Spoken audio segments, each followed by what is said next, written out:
Hey everyone, it's Matt, and I'm diving into the world of creating tech videos, primarily focused on the Apple ecosystem and smart home tech.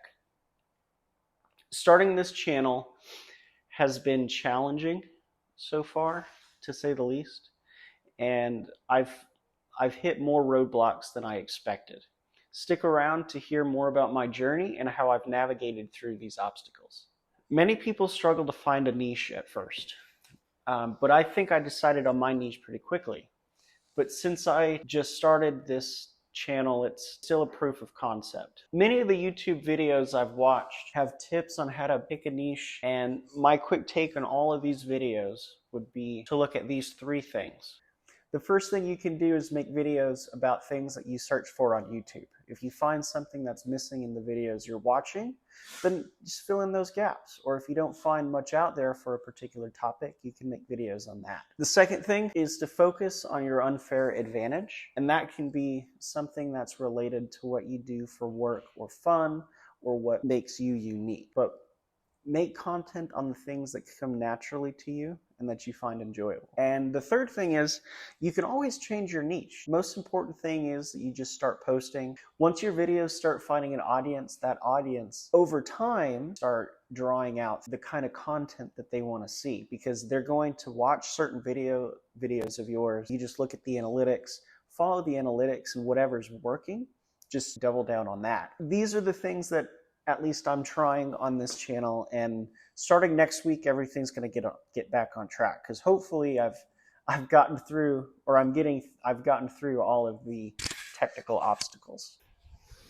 Hey guys, so I wanted to step in really quick because I realized that there was two things I had not yet encountered during the original filming of this episode. So the first thing that I didn't encounter yet was during this whole process, I tried to move my audio over to the computer, and Apple saves everything in some funky format. So I had to find a website that lets me convert everything, and I'll post a link to that down in the description. But it lets you convert everything. It lets you convert that audio file into a WAV format, which is a lot more friendly when trying to use for editing purposes. The second thing I have not encountered up until trying to edit is actually trying to edit it. So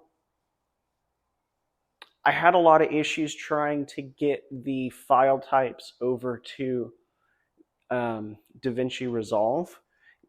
Again, because Apple saves everything in some funky format, it doesn't let you copy it over. And there's a buddy of mine that helped me a lot throughout this whole process.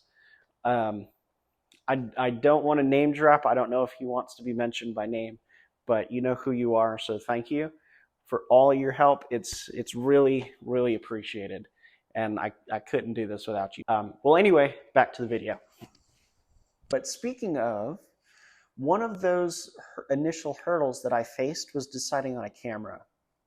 I watched a lot of the videos on YouTube about how to make YouTube videos, and many of these videos recommend just using your iPhone or using your smartphone, because it's the device you already own. You don't have to spend extra money on it. So I gave it a shot and tried the iPhone with one of the apps called Filmic Pro for its advanced controls. I think they gave I forget exactly how long the trial was, but personal life got busy and I forgot about the trial and accidentally bought a year's subscription to it. But I ended up having issues trying to use my phone, like storage limitations, which led to a lot of lost footage, which at the time that I was recording all the footage, I didn't know that it wasn't recording, or it didn't save the recording.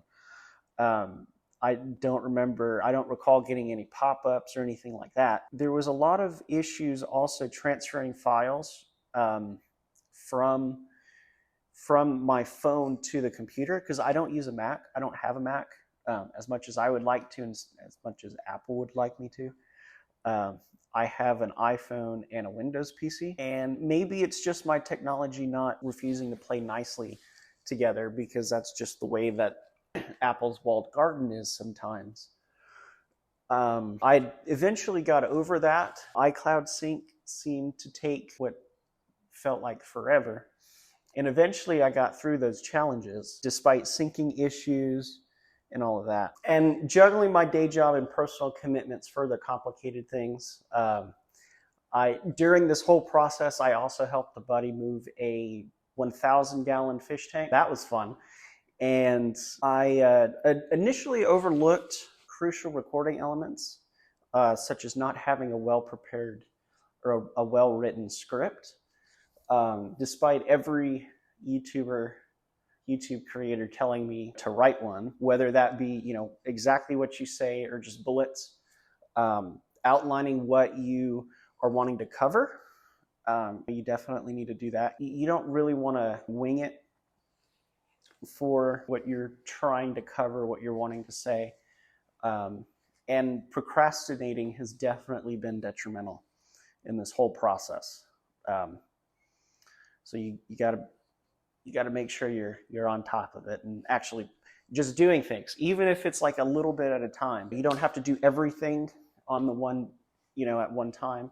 Just do a little bit at a time, and eventually, you know, as you start mining it, you'll get through. It's not a problem. To overcome a lot of these challenges so far, I've considered alternative setups like purchasing an Android phone or a Mac to get around technology not liking each other. But I just decided to go with the old tried and true method and get a camcorder.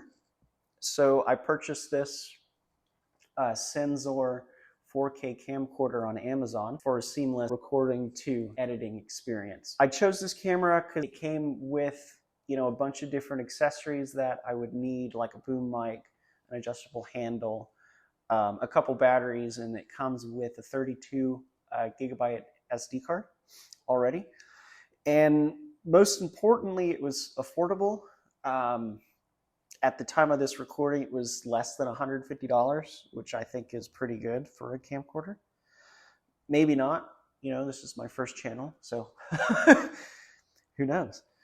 And outside of technical and hardware challenges, I've also dealt with unexpected personal issues.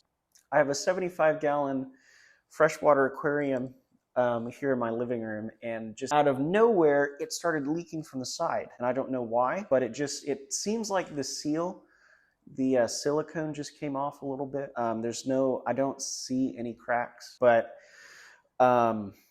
thankfully I was home and I was able to get a lot of the water and all my fish and stuff into a secondary tank that I had just laying around, and it's still on the floor, unfortunately, right now.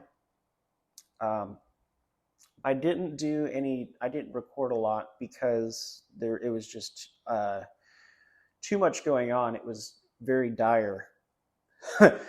But thankfully I was able to avert that disaster, and swift action from Aquion's warranty team helped to replace the tank. And now that I'm equipped with a reliable camera setup, I am thrilled, and hopefully over a lot of these issues, I'm thrilled to embark on this content creation journey.